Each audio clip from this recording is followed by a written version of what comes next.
గురుగారు చాలామంది సంక్రాంతి రోజున సూర్య భగవాన్ని పూజించాలి అని చెప్తూ ఉంటారు. సూర్యుడికి ప్రత్యేకంగా పొంగల్ నైవేద్యాన్ని కూడా పెడుతూ ఉంటారు. ఆ పొంగల్ని కూడా పొయ్యి మీదే వండి ఇలా చేస్తూ ఉంటారు కదా! అసలు ఆ విధానం ఏ విధంగా ఉంటుంది? ఆ రోజున ఏ దైవారాధన చేస్తే మంచిది? ఆ రోజు చెయ్యకూడని పనులు కూడా చాలామందికి తెలియవసలు. ఏవి చేయడం వల్ల ఎటువంటి ఫలితాలు వస్తూ ఉంటాయి? అవి చేయకుండా ఎలా నివారించుకోవచ్చు? సంక్రాంతి అని అంటేనే మనకు చాలా మటుకు మనం మనకున్నటువంటి అనేక పండుగల్లో విశిష్టమైనటువంటి పండుగ చెప్పవచ్చు.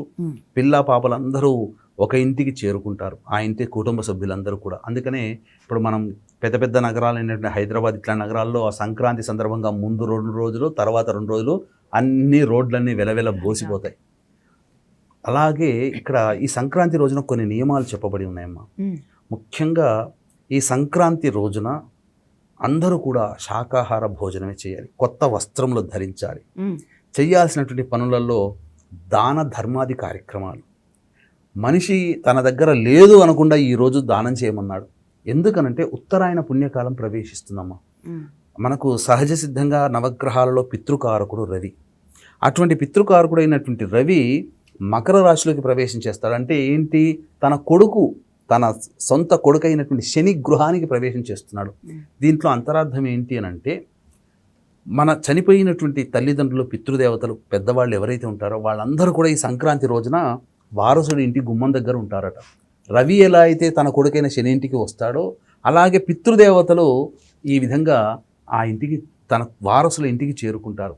అంటే ఈ సమయంలో పితృకారకుడైనటువంటి రవి మకర రాశిలోకి ప్రవేశం చేస్తున్నటువంటి ఈ సమయంలో ఎవరైతే పిండ ప్రదాన కార్యక్రమం లేకపోతే కనీసము తర్పణాది కార్యక్రమంలో ఇవి రెండు చేయలేకపోతే కనీసము పొత్తర్లు అంటారు, లేకపోతే స్వయం పాకము అని అంటారు, ఇవైనా కానీ చేసినట్లయితే పితృదేవతలు సంతోషించి ఆశీర్వదించి వెళతారట. ఈ రోజున మనకు 5,000 నోట్లోకి పోతున్నాయంటే పితృదేవతల యొక్క అనుగ్రహమే తప్ప మనం పూజించే దేవతల అనుగ్రహం కాదు. మనం పూజించిన దేవతల అనుగ్రహం కూడా మనకు కలగాలంటే పితృదేవతల యొక్క అనుగ్రహం ద్వారానే వస్తుంది తప్ప దేవతానుగ్రహం ప్రధానం కాదు. కాబట్టి వీక్షించేటువంటి జై హిందూ ప్రేక్షకులు అందరూ కూడా ఈ రోజున సంబంధించి ప్రధానంగా మీ పెద్దలని మీరు పెద్దల యొక్క ఆశీర్వచనం, పితృదేవతలకు ఆశీర్వచనం తీసుకోండి. ఖచ్చితంగా ఈరోజు లేదనకుండా దాన ధర్మాది కార్యక్రమాలు మీ పెద్దల పేరు మీద చేయండి. తప్పకుండా మీ జీవితంలో అష్టైశ్వర్యాలు, భోగభాగ్యాలు కలుగుతాయి.